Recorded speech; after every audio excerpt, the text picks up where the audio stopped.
Começa agora a Prosa Criativa, um programa que pensa fora da caixa. Entrevistas, reflexões e entretenimentos. Prosa Criativa. Apresenta Arlete Aquino Dalpino e sua equipe.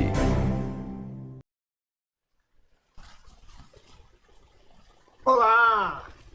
Boa noite a todos que estão assistindo o programa Prosa Criativa, um programa que pensa fora da caixa. Hoje, com mais um programa especial.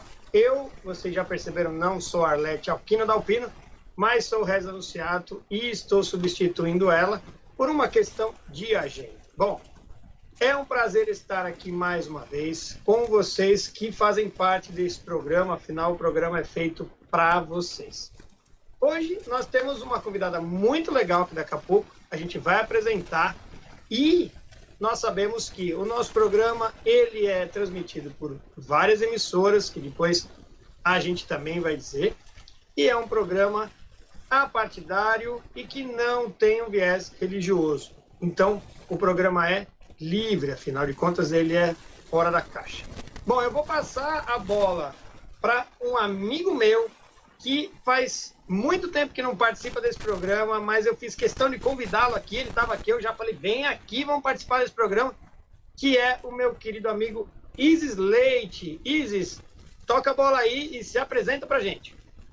Olá, Regis, tudo bom? É um enorme prazer estar aqui novamente, é um programa que eu adoro, é um programa que faz a gente pensar fora da caixa, e o tema de hoje é justamente estar na caixa. A gente vai ver depois com a nossa psicóloga. E a gente sempre traz assuntos picantes, assuntos envolventes. E nós estamos aqui para ajudar você a realmente pensar fora da caixa.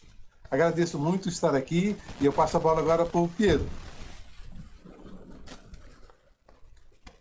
Olá, muito boa noite a todos. Estou eu aqui mais uma vez nesse desafio, aprendendo um pouquinho mais aqui da técnica com a nossa amiga Babi, que está aqui ao meu lado me dando suporte moral e técnico também. Tá, agradeço mais uma vez a oportunidade e hoje nós vamos ter um... antes disso, né, vamos comentar aqui as rádios que estão participando. Gente, só um instantinho. Cadê? OBS. Aqui, esse, né? Não, OBS. Isso. A gente tá... Aqui. Não, esse daqui. Aqui. Pronto, eu errei aqui, gente.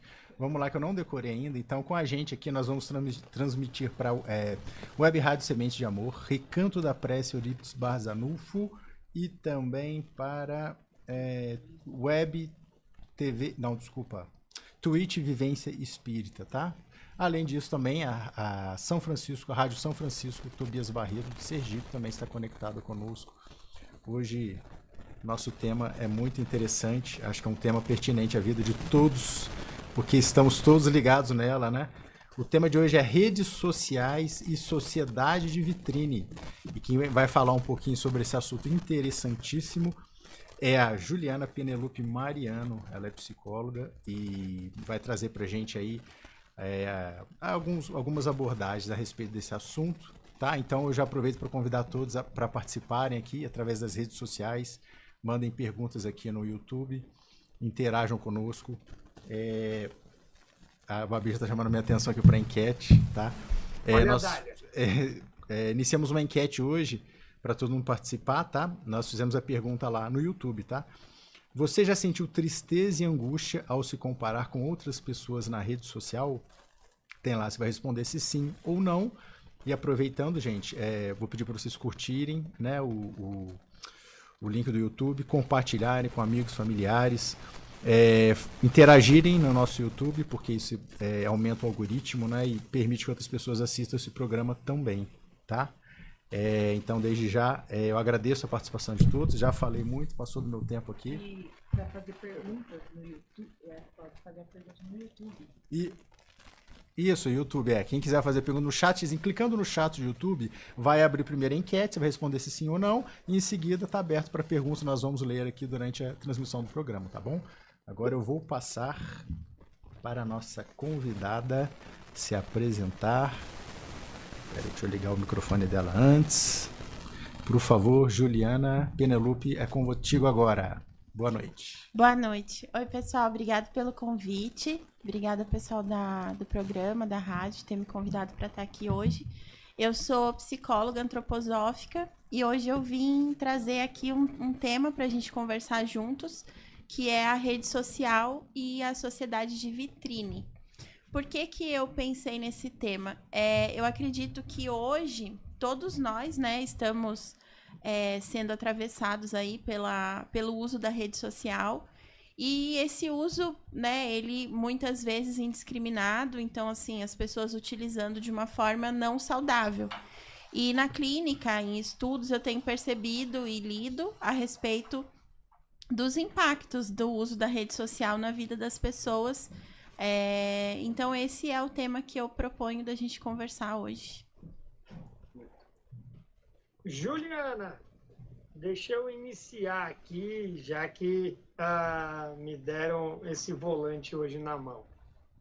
Ju, deixa eu perguntar antes de mais nada, aonde você atende e há quanto tempo você trabalha com essa área que, pelo que nós estávamos conversando antes no briefing, você ama, o que você faz, o que é, Sim. sem dúvida nenhuma, o grande impulsionador de todos os bons profissionais é o amor que tem pela profissão. Então, fala um pouquinho de onde você trabalha, quanto tempo você trabalha com isso, as suas formações. Fala pra gente, por favor. Sim. Então, começou lá em 2007, quando eu me formei na faculdade de psicologia. E logo que eu me formei, eu comecei a atuar na área clínica, né, que é atendimento de consultório. E ali eu tinha a minha base de teoria, né, porque todo psicólogo tem uma abordagem que ele fala que escolhe na faculdade, mas eu acredito que a gente é escolhido pela abordagem. Então, eu me interessei muito pelo Jung, né, que é uma psicologia analítica, e essa foi minha base de estudo durante anos, atuando no consultório, em supervisão. Tem uma pessoa que foi minha supervisora durante anos e é uma grande profissional, assim, que eu admiro. E ela que é como se fosse um mestre, assim, eles vão guiando mais ou menos a gente, né? E em 2019 eu estudei, saí um pouco da área da psicologia, estudei constelação familiar, que também me trouxe, né, ferramentas incríveis assim para o meu trabalho, uma visão, né, do pensamento sistêmico, do Bert Hellinger. E ali já, né, nessa área da psicologia integrativa, eu fui finalmente fazer a especialização em psicologia antroposófica. Que a antroposofia, ela é uma ciência espiritual, então a antroposofia, ela não está só no campo da psicologia, não é só psicólogos que podem ser antroposóficos, tem médicos, tem dentistas, tem a escola, né, antroposófica, que é a escola Waldorf, a pedagogia Waldorf. Então a antroposofia, ela é uma ciência que a gente fala, e o próprio Steiner chamava de uma ciência espiritual, porque ela aborda o ser humano de forma integral, assim, ela vê o ser humano de uma forma inteira. Então, a gente é o nosso corpo físico, a gente é o nosso corpo emocional, a nossa mente e o nosso espírito, né? Tem uns nomes específicos, mas vou traduzir dessa forma aqui. Muito bom. E aí, nessa formação de antroposofia, aí realmente eu debrucei assim em cima dessa questão do ser humano de forma mais integrada, né? Olhar para ele de uma forma inteira. E é assim que eu atuo hoje, né? Eu atendo online e atendo no consultório presencial aqui em São José dos Campos. Muito bom. Ju, eu vou deixar a primeira pergunta a cargo do nosso convidado, Isis. E eu sei que vocês dois têm também uma formação aí, que é na parte de constelação familiar, que eu sei que aí você já entra até numa irmandade, já que vocês trabalham numa área semelhante. Isis, lança aí a primeira pergunta para Juliana sobre o nosso tema. Vai lá. Antes de lançar a pergunta, efetivamente, eu gostaria de aplaudir, né, a Juliana, porque realmente, quando a gente traz para a psicologia o fator humano, a gente traz uma amplitude mesmo para o tratamento. Porque uma coisa é você tratar o indivíduo sozinho, sem olhar para as peculiaridades, sem olhar de onde que ele vem, de onde que ele está, né?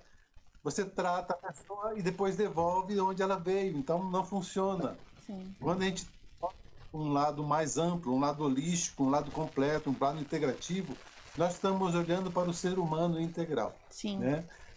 Está puxando um pouquinho a sardinha para as constelações, com o que traz o Bert Hellinger, e inclusive o Maslow, com a questão do pertencimento. A gente está falando de rede social, de se encaixar em formatações, em formas.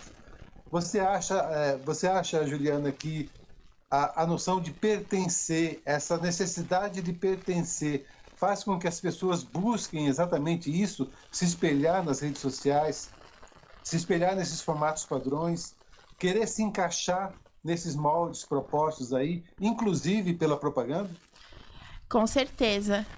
Eu acho que essa questão do pertencimento é uma sacada muito legal que você teve, porque, assim, como o Bert Hellinger fala, né, o nosso maior desejo é sentir que a gente pertence a um lugar, a algo, né, principalmente a nossa família de origem. E hoje, culturalmente falando, socialmente falando, a rede social, ela está aí, né, não há como discutir o uso da rede social. Hoje em dia, tudo está no celular. A gente utiliza o celular para pagar conta, para banco, cartão. A gente utiliza as redes sociais hoje para ficar sabendo de coisas, né? Notícias, comprar coisas também. Então, a gente está inserido nesse mundo. A grande questão é que na hora que eu estou inserida na rede social e eu olho o outro, como eu me olho, né? E exatamente o que me conecta com esse outro. E é exatamente, eu acho que essa é a grande pergunta, né? Porque se a sociedade está tão plastificada, por que a gente precisa se conectar com isso? E não se conectar com aquilo que é verdadeiramente real, né? Pessoas reais, vidas reais. E por que a gente se conectou exatamente com aquilo que não é real?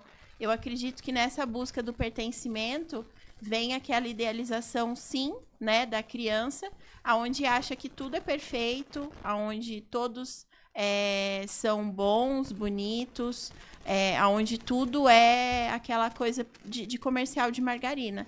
E a vida real não é assim. E a hora que eu me deparo com a vida real, ali eu me frustro, né? Então, eu entro num ciclo de repetição, de idealização e frustração, idealização e frustração. E eu acho que isso está adoecendo muito as pessoas. E é legal perceber isso, tá? Porque o marketing e a propaganda abusa disso aí, né? Uhum. Né? Joga a ideia, por que eu preciso ter o último carro do ano?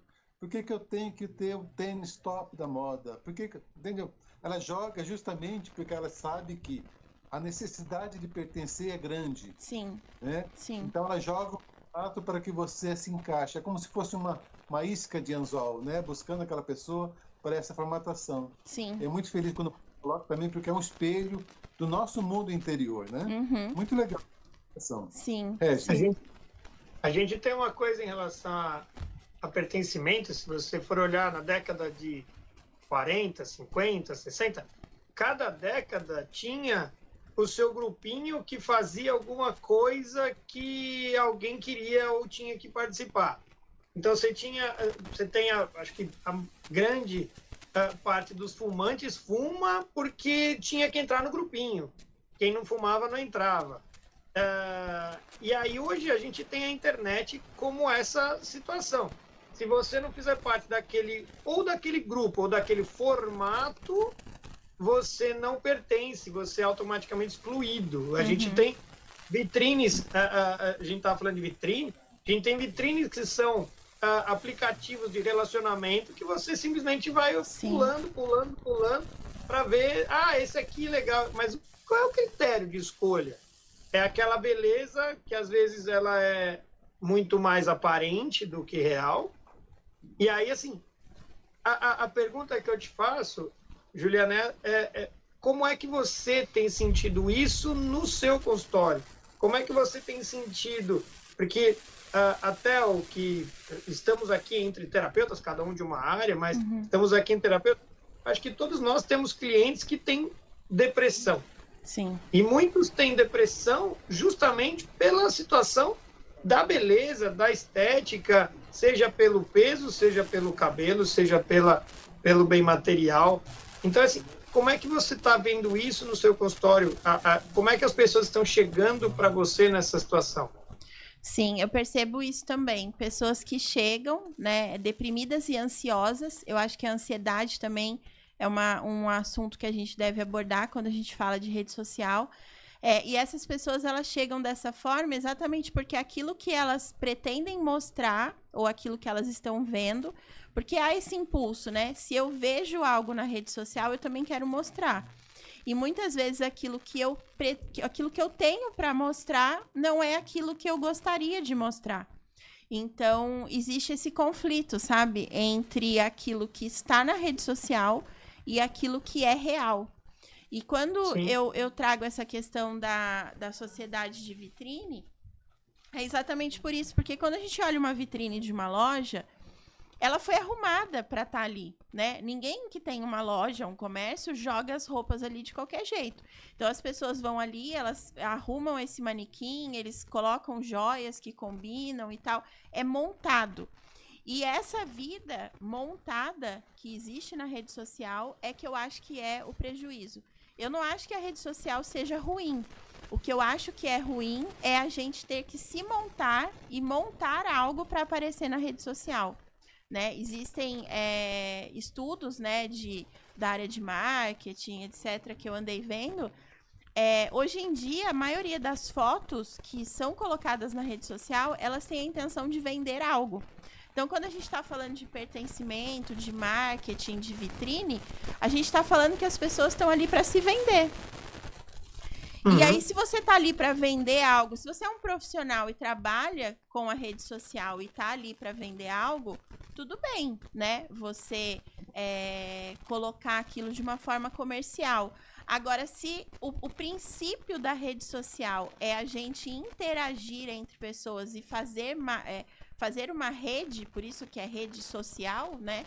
Sim. Aonde entra essa questão da venda, né? Porque se eu, Juliana, tenho o meu perfil lá, né? Ele precisa ser vendido para que as pessoas possam gostar.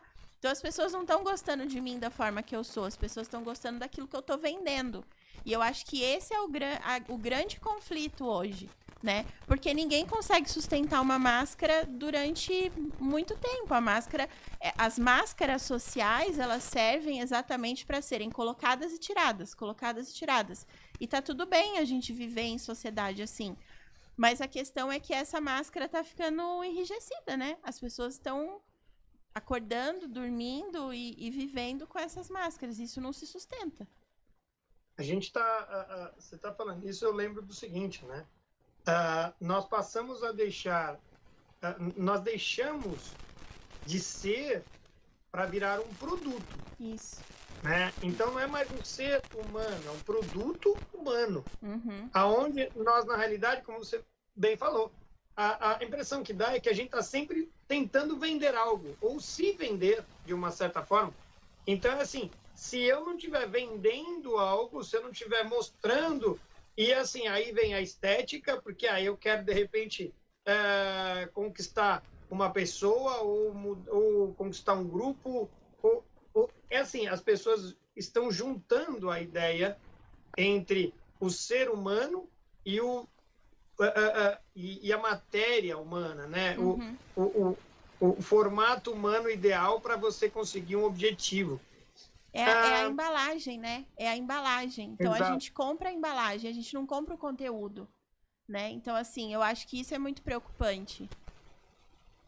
E aí também, uma coisa muito importante é que, quando a gente está falando de redes sociais agora, tem um dado um pouquinho mais preocupante, é porque cada vez mais cedo a rede social está entrando na vida das pessoas. Sim. Né?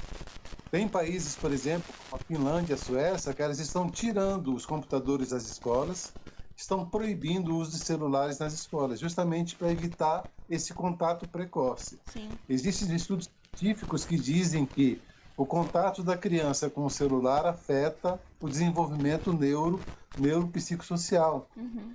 Né? Existe uma corrente que diz, por exemplo, que não tem necessidade nenhuma de uma criança de 10, 12 anos ter rede social. Sim, Né? O que você exatamente pensa isso. disso, Juliana? É exatamente isso. Na antroposofia, a gente faz o estudo do ser humano, né? O desenvolvimento humano, a gente entende ele de 7 em 7 anos. Então, são os setênios. Então, do 0 aos 7, do 7 aos 14, dos 14 aos 21, são os 3 primeiros setênios que são muito importantes para essa construção, né? Da gente como ser humano.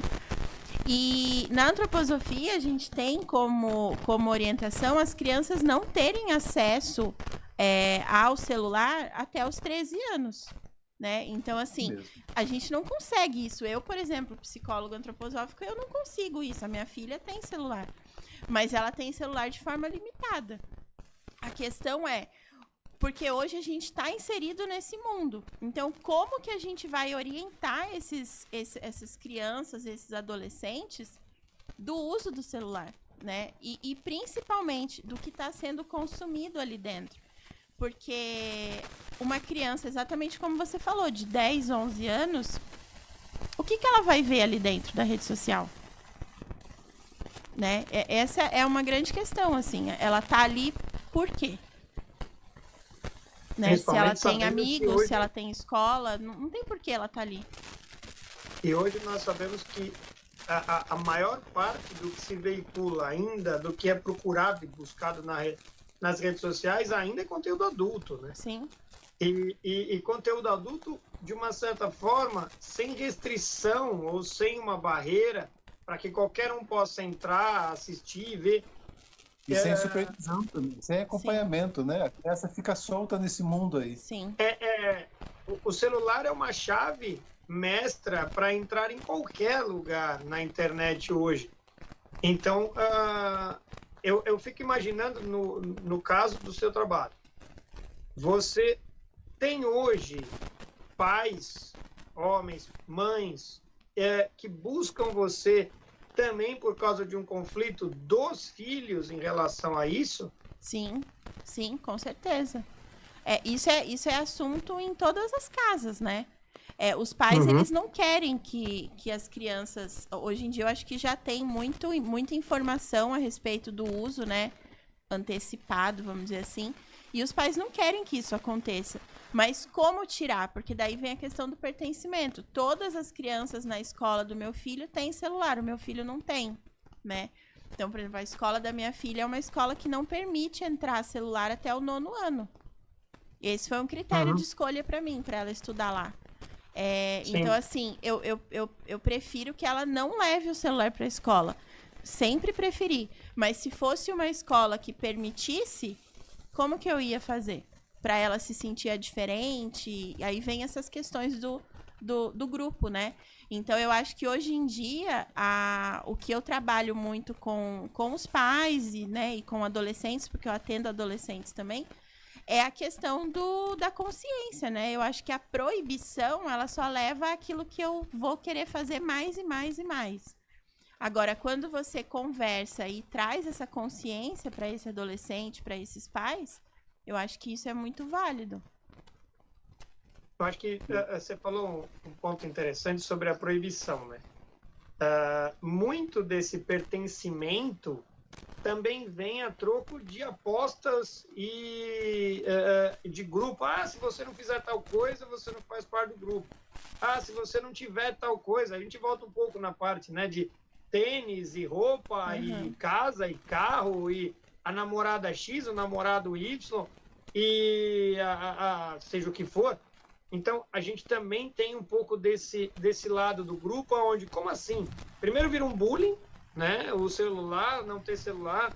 Hoje, muitas escolas mesmo estão proibindo a entrada de celulares, né? Das crianças, e como você mesmo falou, o grupo da criança está ali. São todos ali na escola. Ela não vai sair para ir para balada, para ir para alguma festa com as outras crianças, porque tem 5, 6, 7 anos de idade, 8, 9. Então, o grupo está ali. Qualquer coisa em relação aos pais, quando ela volta da escola, ela vai ter acesso. Quer dizer, ela não tem a necessidade de uma rede social através do celular. Então, já diminui muito. Mas nesse caso, o treinamento, eu vou colocar assim, para ficar legal para as pessoas entenderem. O treinamento em relação aos pais ele também tem que acontecer, né? Sim. Assim, porque não adianta também não dar o celular para a criança levar para a escola, mas a gente até falava no programa anterior um pouco sobre isso, simplesmente coloca o tablet na frente do bebê e fala assim, fica aí e não me encha a paciência, entendeu? Você fica aí. Então esse treinamento também deveria acontecer, ou seja, os pais também deveriam olhar para isso, saber que estão colocando para a criança mais cedo Mais uma conscientização, né? Oi? É mais uma conscientização dos Sim. pais, né? Exatamente. E o detalhe é que, agora eu vou falar como terapeuta que somos. No final, isso acaba sendo uma situação que nós pegamos muito para resolver, de uma certa forma, né? Porque não é feito em casa, os pais jogam para a escola e quando o problema acontece, leva para terapia e às vezes leva a criança para terapia porque esse problema é dele. Né? Sim. Então, tem um agravante seríssimo aí, e provavelmente a Juliana já deve ter pego muito no consultório. Nós temos casos mesmo graves da abstinência de celular, Sim. né? A pessoa foi acostumada com aquilo, o celular mexe realmente com o desenvolvimento neuropsicossocial. A criança sente falta porque está conectado justamente com aquela área do prazer, Sim. né? Então, quando você dá o celular para a criança, ela vai se acostumar com aquilo e para você tirar é um vício mesmo, né? Com certeza, esses casos chegam, né, para nós, terapeutas, e é um quadro muito grave para você reverter isso aí, né? Sim. Eu acredito que essa situação acontece porque eu tenho uma frase que fala que todo excesso esconde uma falta, né? E qual que é a grande questão? Os pais também não estão presentes. O celular, ele é uma ferramenta que ele é uma ferramenta excelente. Só que também é um lugar de fuga. Percebe, se você não tá muitas vezes entediado ou sem ter alguma coisa para fazer, você abre o celular. E aí você fica ali rodando, eu faço isso, fico rodando ali o Instagram sem nada para ver. Então, assim, é uma fuga. E a fuga do quê? É isso que a gente tem que entender, né? Do que essa pessoa tá evitando de pensar ou sentir. E por que essas crianças estão sendo expostas tão cedo à tela? Né? Igual você falou, vai no restaurante, toma aqui o tablet, né? É uma chupeta virtual, fica ali. Só que aí o que acontece? Por que se faz isso? Porque os pais também não querem lidar com o fato daquela criança dar trabalho no restaurante. Porque criança dá trabalho, criança quer correr, quer brincar, quer ter atenção, quer, né, participar das coisas. Então, assim, o fato dos pais não estarem presentes leva a entregar a tela mais cedo para as crianças. E por que eles não estão presentes? Muitas vezes porque eles estão estressados, cansados, nervosos, teve um dia, né, super corrido. A única coisa que eles querem fazer é chegar em casa, jantar, tomar banho e ficar em paz. Eu escuto isso. De pais que têm filhos que ficam integral na escola. Então, assim, a criança sai de casa às 7, chega em casa às 18, das 18 às 20 é o terror ficar com essa criança. Porque eles não estão presentes na vida deles, em primeiro lugar, para depois oferecer presença para essas crianças. Para conversar, para brincar, para fazer um desenho, uma pintura, seja o que for, né? Ou para não fazer nada, porque fazer nada também é muito interessante. O ócio é interessante. E aí, o que acontece? E isso faz com que esse ciclo, né? Então, quando os pais trazem essa questão, primeiro é preciso entender, né? Como que é a vida dessas pessoas ali, né? Por que isso está sendo vivido dessa forma, né? Do que eles estão fugindo ali, desse convívio, né? O que está acontecendo? E a hora que você vai ver, tem muita coisa, né? A pandemia mostrou muito isso. As pessoas ficaram fechadas dentro de casa, o uso de celular explodiu, de rede social, de tela, né? Explodiu. Por quê? Porque as pessoas estavam ali. Mas elas estavam ali juntas. Né? Elas estavam juntas, mas elas não conviveram. Porque é muito diferente você estar junto e estar presente. O que falta hoje é presença.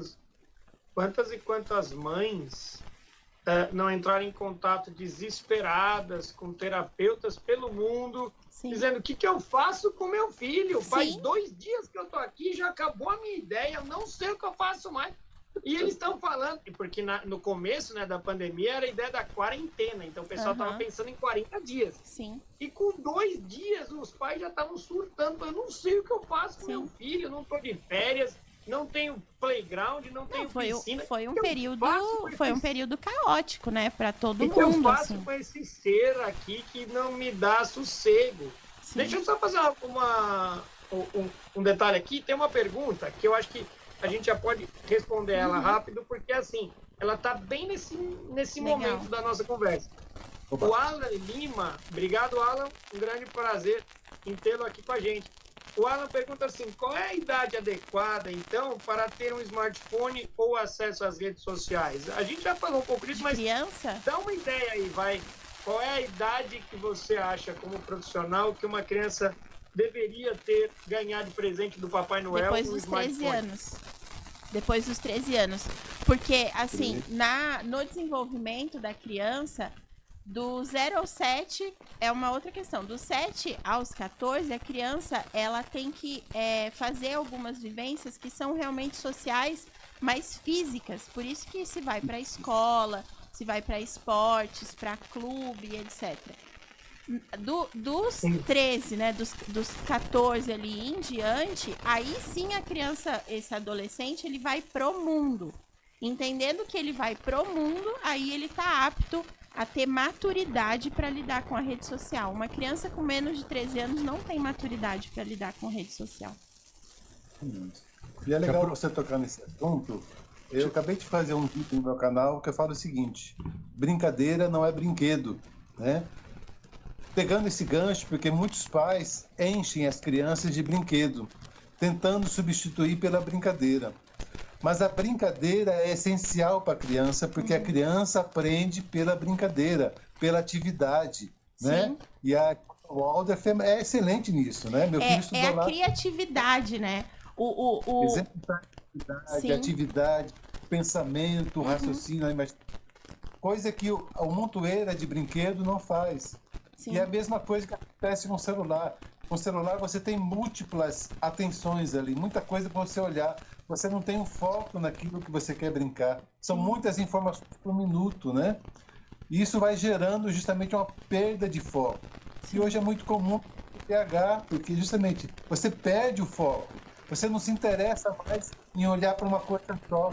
Você fica sempre buscando muitas coisas. Vocês já tiveram experiência, por exemplo, de crianças não conseguirem assistir um filme inteiro? Um filme de 1h30. Não conseguem assistir inteiro. Por quê? Porque hoje o vídeo que eles assistem na rede social do TikTok, pode falar, né? TikTok. Pode. Na rede social do TikTok, tem ali 15 segundos, 30 segundos. E aí eles adquirem informações ali que eles tomam como verdade também, né? Eu vivo conversando com a minha filha sobre isso. O que tem ali não é verdade. Eu já parto desse princípio. Então, assim, o que ela vai me trazer, a gente vai conversar. Porque, assim, 15 segundos, 30 segundos, 1 minuto. 1 minuto é um vídeo grande para eles. Sim. Então, assim, imagina uma criança dessa assistir e sentar num lugar com presença e assistir um filme de 1h30. Não consegue. Gente, aproveitando o gancho aí desse processo aí, existe alguma técnica, alguma forma de a gente impedir ou reduzir esse consumo excessivo? Acho que de todo mundo, eu me vejo como vítima também das telas e das redes, mas principalmente para as crianças, eu acho que são mais vulneráveis para reduzir e tentar diminuir esse processo. Então, existem aplicativos que os pais podem colocar nos próprios celulares, onde eles vão limitar o tempo de uso, né? Tanto da tela do celular como um todo, quanto de cada aplicativo. Então, você consegue colocar ali um limite, né? O quanto você entende que é ok para uma criança ali. Eu não entendo, assim, 7 anos, para mim, menos de 7, eu acho que não tem nem que ter acesso. Se tem acima de 7, né, aí tem que ser com limite. E esses aplicativos são uma boa alternativa, assim, para poder limitar e fazer essa psicoeducação com as crianças, sabe? De trazer essa consciência de que existem outras coisas que elas podem fazer. Porque eu percebo que hoje em dia as crianças, elas não têm mais tanta criatividade, sabe? Se ficam sem celular, elas entram num processo ansioso, né? Que é uma abstinência mesmo, elas entram num processo ansioso porque elas não sabem mesmo o que fazer. E elas não têm culpa de não saberem, elas não foram ensinadas a isso, né? A pegar um papel e desenhar, a fazer bagunça dentro de casa, porque criança faz bagunça dentro de casa. Tá tudo bem a criança fazer bagunça, né? Bagunçar o quarto de brinquedos, desenhar, rabiscar a parede, depois limpa, pinta, tá tudo bem. Hoje em dia não se permite isso. Gente, posso só comentar aqui? Desculpa. Pode. Rapidinho, quem tá participando aqui com a gente, bom, vamos lá, gente. Aqui o Aécio sempre participa do programa, mandou aqui um ótimo programa para todos, forte abraço. O Eduardo Lia também mandou boa noite. A Bárbara Freeman, que está aqui com a gente. O Regis Anunciato também participando. Eu dei uma luzinha aqui também. O Alan já mandou a pergunta. E o Aécio, o Ed Moreno também mandou aqui, grande Ed Moreno, mandou aqui também. Boa noite. Eu vou fazer rapidinho a pergunta do Aécio. Eu achei. Posso fazer já? Deve. Ele pergunta aqui, as redes sociais seriam qual espelho da bruxa má? Sempre perguntando quem seria mais bela da sociedade, sendo a maçã podre no balaio de frustrações. Obrigado. Aí eu não sei se vocês entenderam a pergunta, acho que deu para entender, Ju? Interessante a pergunta. Interessante, muito. Complementando a pergunta anterior, porque a Juliana falou uma coisa muito interessante. Primeiro, o máximo que a criança puder ficar sem celular é melhor. Mas uma vez que precisa, é interessante ter justamente isso que a Juliana falou, um acompanhamento. Sim. A criança ter a possibilidade de trazer para o pai, estou vendo isso, o que é? Essa interação. Então, a presença dos pais é muito importante no desenvolvimento da criança. Nada substitui a presença. A presença inclui brincar com a criança, brincar de esconde-esconde, brincar de pega-pega, brincar de pega-vareta, atividade, né? Nós seres que precisam de atividade e também do ócio, né? Mas precisa ter presença, né? Então, complementando aquela informação, né? É justamente isso, fazer uma supervisão, poxa. É importante que você saiba aquilo que o seu filho está vendo, aquilo que o seu filho está fazendo. Faz parte do processo educativo, Hoje em dia, infelizmente, é largado. Você deixa a criança nadar nesse mundo aí e para pegar de volta, como é que faz, né? Exatamente. Tomando essa pergunta que o Piero falou agora, quem foi que perguntou, Piero? O Aécio. O Aécio César, Muito legal nosso a pergunta. number one. Hã? O nosso number one. Muito legal nosso, a pergunta. Ele traz do nosso programa. Ele traz essa conotação dos contos de fadas, né? E eu adoro utilizar contos de fada no setting terapêutico, porque conto de fada desde sempre, né? A gente traz esse simbolismo. Então, ele pergunta, só relembra pra mim, Pierre, ele pergunta, ele faz a relação entre a madrasta. Ele fala que as redes sociais seriam qual espelho da bruxa má, sempre perguntando quem seria a mais bela da sociedade, sendo a maçã podre no balaio de frustrações. Sim. Eu acredito que a rede social, ela não é a madrasta, ela é o espelho, né? E a gente entra ali e se pergunta sempre, né? Tem alguém mais belo do que eu aqui hoje? Né? E aí eu olho aquele feed e passo, né? Tem alguém mais feliz do que eu aqui hoje? Tem alguém que foi viajar para um lugar que eu ainda não fui aqui hoje? E ali a gente fica se questionando, porque a bruxa má do conto da Branca de Neve, ela tinha uma falta muito grande dentro dela, né? Uma falta de afeto. E aquilo que sobrava na Branca de Neve. A Branca de Neve, ela transbordava afeto. Tanto que ela, né, ficava lá com a natureza, com os pássaros, com os anõezinhos. Era aquela alegria toda. E a Branca de Neve, ela traz exatamente o polo oposto, né? Que vamos falar que é a luz e a sombra. Ela traz a sombra. Então, o que que é essa sombra? É a falta, né? É aquilo que ela não tem. E quantas vezes a gente não tá nesse polo de sombra? Porque a gente é luz e sombra o tempo todo. Então, quantas vezes a gente não tá nesse polo de sombra e a gente entra ali naquela rede social como se fosse o espelho do conto de fada e se pergunta. E ali a gente tem a resposta. A bruxa, ela não gosta da resposta que chega pra ela, né? Quando o espelho responde pra ela, né? Sim, fala, né? Você é mais bela, não sei o quê, várias vezes, mas num determinado momento, ele fala que a Branca de Neve ali, ela tá mais bela, né? E aí é onde começa toda a intenção da bruxa má de exterminar. E aí traz vários sentimentos, né? Que a gente pode trazer aqui. Angústia, inveja. São emoções, né? Angústia, inveja, medo, receio. Várias outras emoções que permeiam a gente o tempo todo, né? Nesse uso. Porque a gente tá ali buscando algo que a gente não sabe o que é. E é exatamente essa questão. A partir do momento que eu me conheço e eu sei aquilo que eu preciso buscar para preencher um vazio existencial que todo mundo tem, que não vou achar na rede social, não vou achar numa outra pessoa, não vou achar em compras, não vou achar em nenhum outro lugar. Eu vou achar somente dentro de mim. Eu uso a rede social com mais leveza. E Ju, você falou sobre esses sentimentos que não estão sendo trabalhados, e esses sentimentos, quando acontecem, eles são como se fossem verdadeiras bombas dentro daquele ser humaninho ali, aquele adolescente, que como assim eu tenho angústia, como assim eu tenho raiva, como assim eu tenho inveja, e aquilo vira, e aquilo é tão verídico para ele, porque até a gente sabe, né, como você bem falou do setênio, até os 15 anos ali, na festa de debutante da menina, aquilo tudo tem que ser o principado dela, né? Tem que ser a coisa da princesa. E se não for daquele jeito, a impressão que dá é que não é bom. Eu não sei o que fazer com aqueles sentimentos. Você sabe que, só voltando uma coisa que o Izzy estava falando, e acho que você vai concordar comigo, sobre a brincadeira e o brinquedo.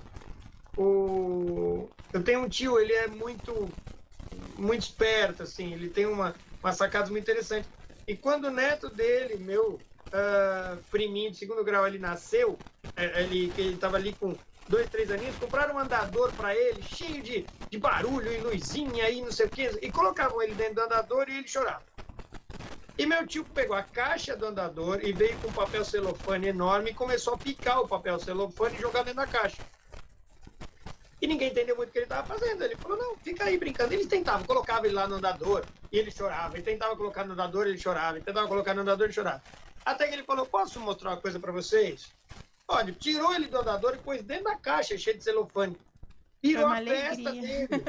Virou a festa dele. Ele jogava o celofane, fazia barulho, ele dentro daquela caixa toda. E aí a gente consegue perceber uma coisa, e eu queria perguntar isso para você. Tem uma filósofa, que é a Lucilena Galvão, que eu gosto muito, que ela fala o seguinte: o mecanismo se desenvolveu. Antes você pilotava uma biga, hoje você pilota um avião a jato, mas o ser humano necessariamente não. Então, assim, as bases do ser humano de brincadeira, de carinho, de atenção, de afeto ainda são as mesmas. Né? A tecnologia em volta dele mudou, a forma dele mudou, mas as angústias, os medos, as depressões ainda têm a mesma base, e as pessoas se esquecem disso. Então, eu não sei se você concorda com essa ideia, mas eu acho isso muito pertinente. O que você acha sobre isso? Não, eu concordo totalmente com isso, porque assim, e aí eu volto, né, naquele ponto que a gente falou agora há pouco, sobre o ser, né? Que você falou da gente ser humano, né? E eu acho que isso tá na nossa essência, sabe? O grupo, as pessoas, né? O ser humano, ele é um ser gregário, ele não é um ser de ficar isolado, né? Então, se a gente fosse um ser de ficar isolado, a gente nem estaria aqui hoje, porque lá atrás a gente não teria sobrevivido. Então, assim, a gente é um ser gregário. E as pessoas estão ficando cada vez mais isoladas nesse aparelhinho aqui, né? Que não interage, não troca afeto, né? Não tem abraço, não tem toque, não tem troca, né? Ele então... é frio, né? Oi? Ele é frio. É frio. É Não frio. tem contato, né? Exato. Verdade. Exato. E aí, uma coisa que eu tava pensando aqui é que existe uma questão entre o ser humano e o parecer, né? Eu acho que hoje, e isso eu escutei de uma pessoa há uns 2, 3 anos atrás, onde essa pessoa estava falando sobre mídia social e rede social e tal, e o perfil, né? Para o perfil ser atraente. E aí a pessoa tava falando, e ela falou essa frase pra mim, ela falou assim, não importa se a pessoa o que importa é se a pessoa parece ser, né? Falando de terapeuta e tal, de coisa. E aí aquilo me chocou, assim, na hora, e foi um tema de uma conversa longa, assim, que a gente teve, porque a gente não tem que parecer ser, a gente tem que ser de verdade, né? Então, assim, a gente tem que buscar ser na essência, aquilo que a gente quiser ser. Porque não existe um certo e errado daquilo que a gente deve ser. Existe aquilo que a gente tem condição de ser, aquilo que a gente se trabalha para ser, e tá tudo bem. Mas parecer ser alguma coisa é muito triste, assim. Então, hoje eu acho que a rede social, ela tem muita coisa que parece, mas que na verdade não é. E isso é muito angustiante. Já dizia o tal do Denorex, né? Parece, mas Exato. Trazendo a questão de volta lá para o pensamento que a gente estava tendo, né? Quando a criança chega no consultório, né, para ser tratada por qualquer dessas coisas, desses síndromes aí, né, buscando a sardinha para o nosso lado e olhando para o lado sistêmico, a gente vai entender que, na verdade, os problemas não são das crianças. Os problemas estão nos pais. Sim. As dificuldades estão nos pais. Então, quando uma pessoa chega para a constelação, por exemplo, uma criança, a gente não constela a criança. A gente vai olhar onde que está essa dificuldade nos pais. Sim. Né? Porque a criança vai levar essa dificuldade com ela. Mas é uma dificuldade do quê? Justamente porque os pais também não tiveram isso. Né? Sim. Olhar para essas pessoas que estão cuidando dessas pessoas. Sim. Olhar para, como você falou, o que está faltando, o que falta dentro daquela pessoa, o que ela está buscando, qual que é a ausência, qual que é a dor, né?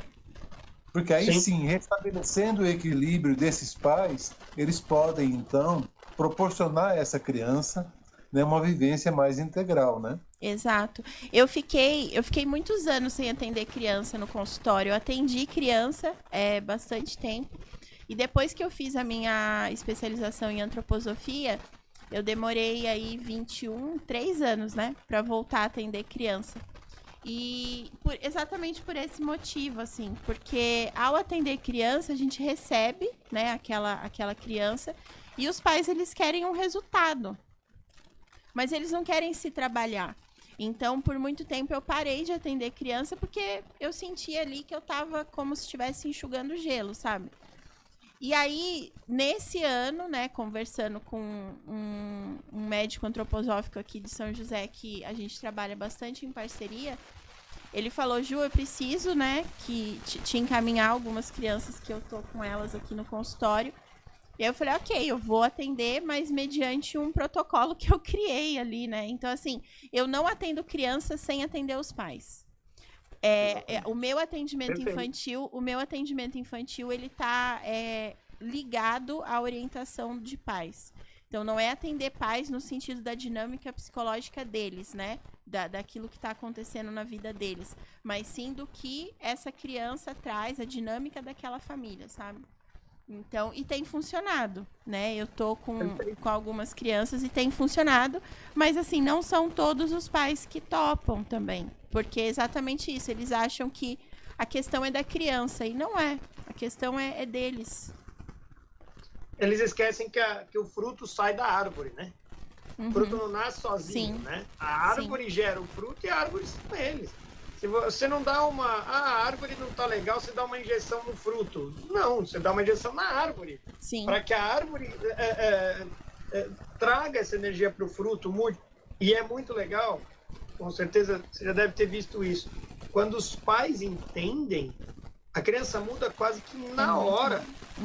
É muito rápido, porque a energia está tão ligada E eu já tive casos, provavelmente você também, de às vezes pais separados, que os pais se entendem ou pelo menos entram num consenso sobre a criança, e mesmo a criança morando na casa da mãe, o pai muda lá na casa dele de mentalidade, a criança recebe, ela muda também. Sim. Ela entende a diferença daquela energia que ela está recebendo do pai, quase que instantaneamente ela começa a mudar. Então, se os pais realmente, os pais que estão nos ouvindo e que vão ouvir a gente no programa que vai ficar gravado aqui na internet, no YouTube, se você, pai, que está nos ouvindo, lembra disso. Se você é pai, se você é mãe, se o casal está unido, ok? Se o casal não está unido fisicamente, mas ama essa criança e trabalha por essa criança, lembre-se, vocês são... E quando a gente fala de responsáveis, não é uma bronca, não é uma coisa negativa, não. Mas o filho é de vocês, ele está ali para vocês protegerem, criarem, conduzirem, a organizarem a vida dele, ajustarem a vida dele, para que ele possa trilhar uma vida tranquila, equilibrada, feliz, e ser um adulto próspero dali para frente em todas as áreas. Próspero na área da saúde, etc. Então, se você é pai e está nos assistindo, lembra disso. A sua forma de viver e de lidar com a sua própria vida impacta diretamente na vida do teu filho. Então, se você vive no celular 24 horas por dia, você vai atrair, você vai dar para o seu filho essa imagem. Ele vai entender, poxa vida, se meu pai fica, se a minha mãe fica. E outra, se o meu pai não olha para mim, eu olho para onde ele está olhando. Uhum. Se meu pai não olha para mim olhando para o celular, eu vou olhar para onde ele está olhando também. Afinal, deve ser legal lá. Então, eu vou olhar para o celular também. Afinal de contas, ele está mais legal lá do que olhar para mim, então eu vou olhar também. Piero, tem mais pergunta aí. E tem algumas pessoas Sim. que mandaram até abraços para a Ju. Exatamente, gente. Honra? Aproveitando aqui, ó, Bruna Maiara Prade mandou aqui, Ju maravilhosa. A Sheila Campos aqui, mãe da Cris, mandou, boa noite, Ju, estou feliz em te ver. Obrigada. O Alan Lima comentou aqui também, atender criança é atender a família. Crianças muitas vezes são sintoma dos pais ou cuidadores, né? E eu comento, né, as crianças copiam, né, as referências que ela tem, né, os adultos, os pais, né? Então, como todos os hábitos, então, se ela convive no ambiente que as pessoas têm hábito de leitura de livros e tal, é uma excelente referência, do contrário do celular, né? Ela olha ao redor, só vê todo mundo no celular, e eu faço isso também, né? Não vou negar aqui.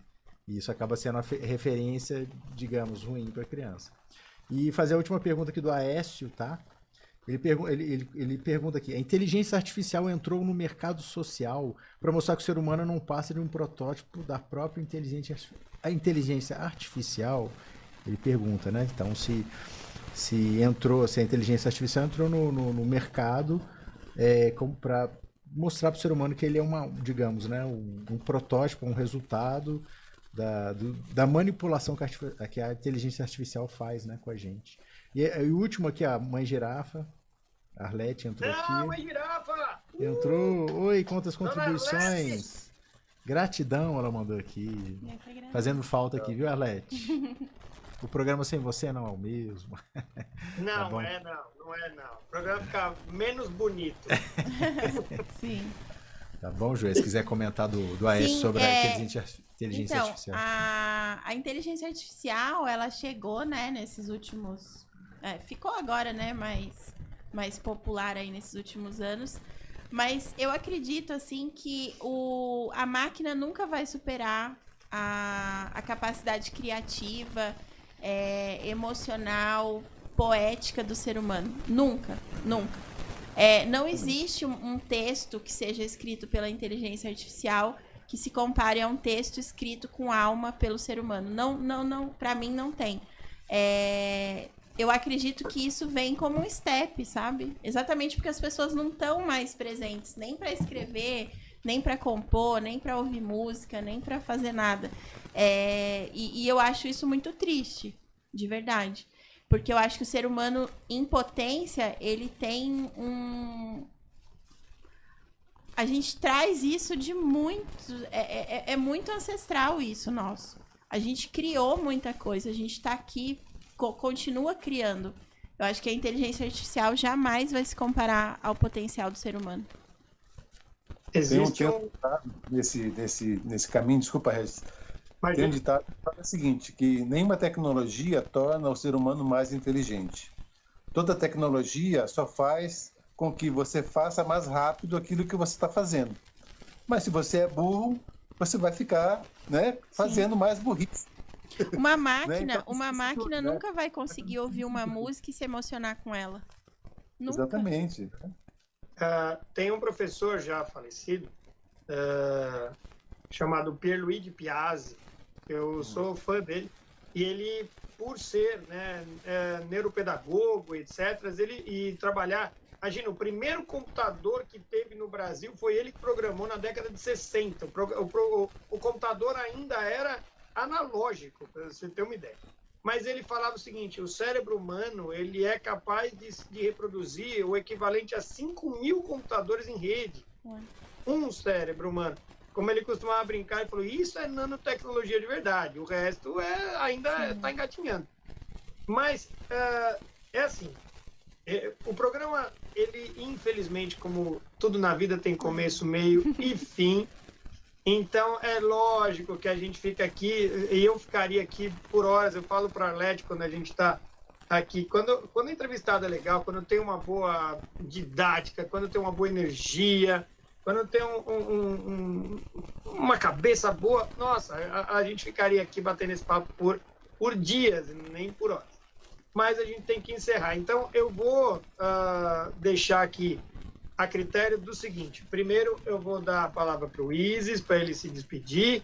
Depois, eu passo a palavra para o Piero, o Isis passa para o Piero. E, por último, a Ju se despede. E aí eu encerro o programa. Não tão com a beleza, não tanto quanto a nossa querida Arlete, mas a gente faz o que pode aqui. A gente tem que levar com as ferramentas que nós temos, já que a gente está falando de vitrine, a gente tem que ser autêntico.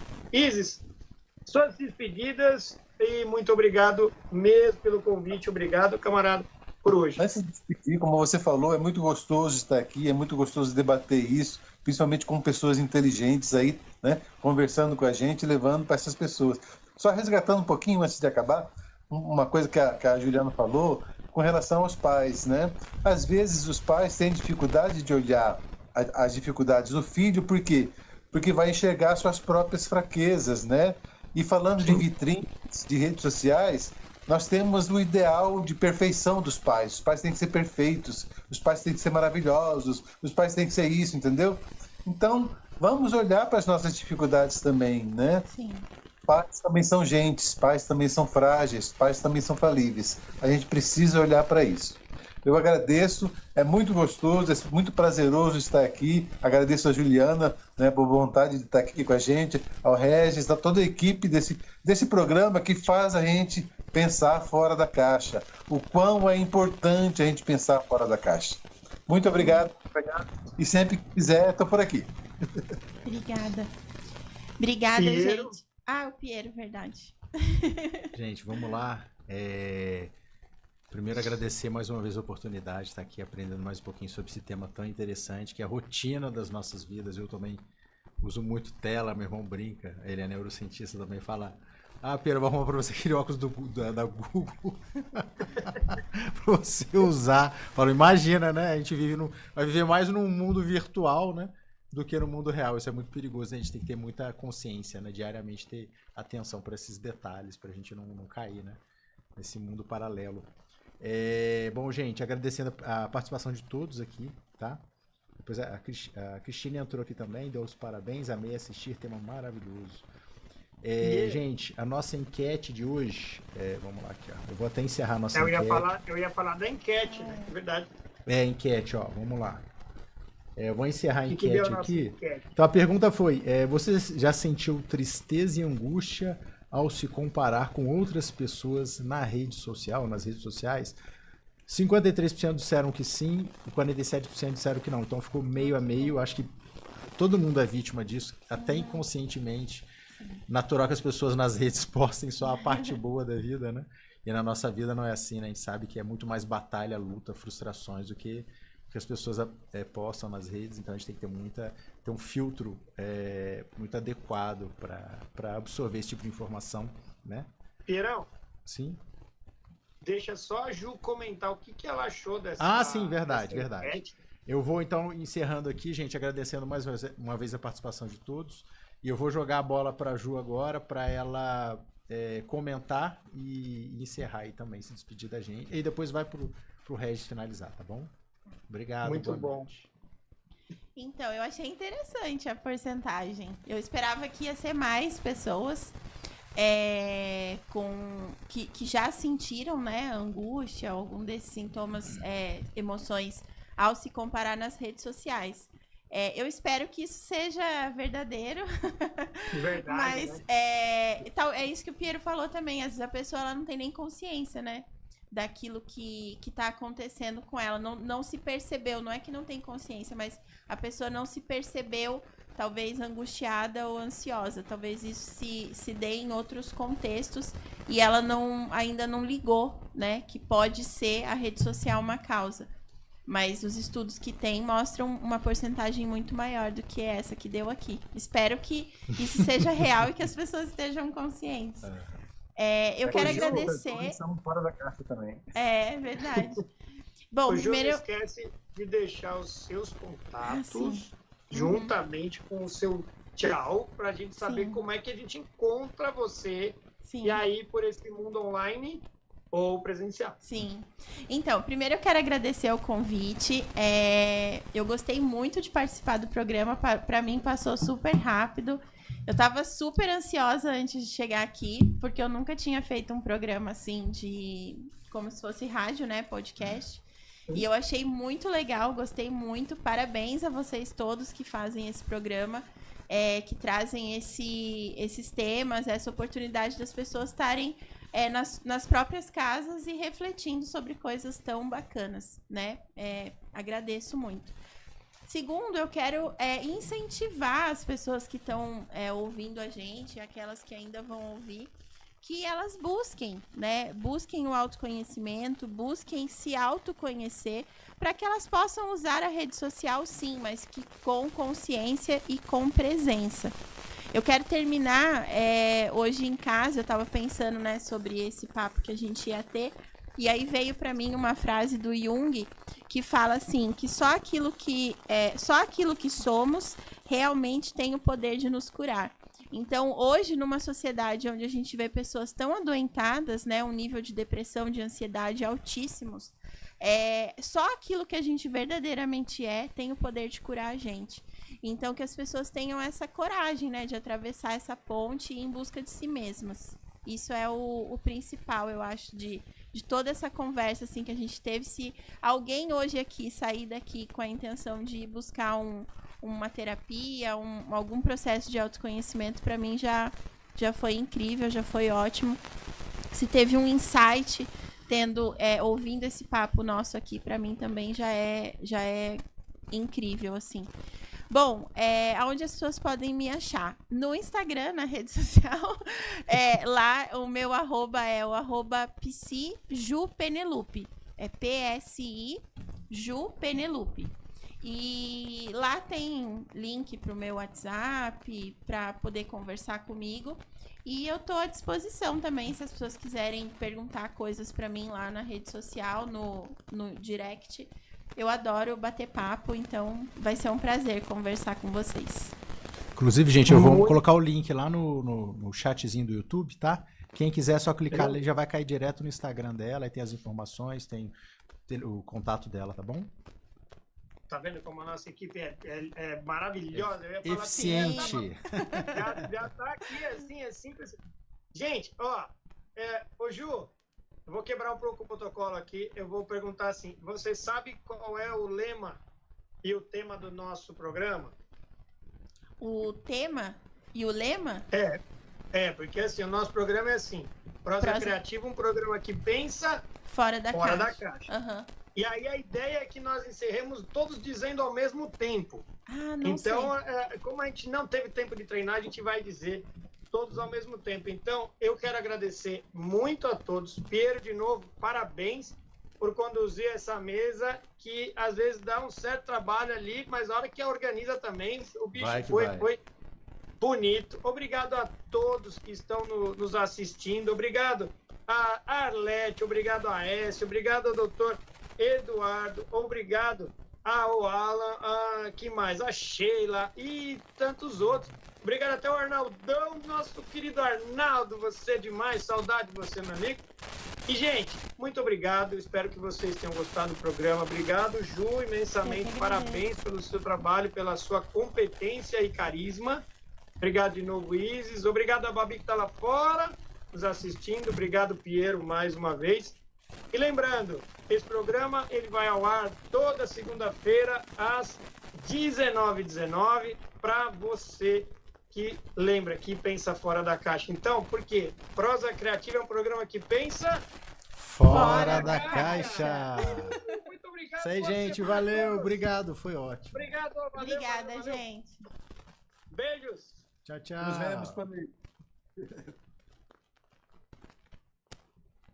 Você ouviu Prosa Criativa, um programa que pensa fora da caixa. Agradecemos sua atenção e esperamos revê-los na próxima segunda-feira. Excelente semana a todos!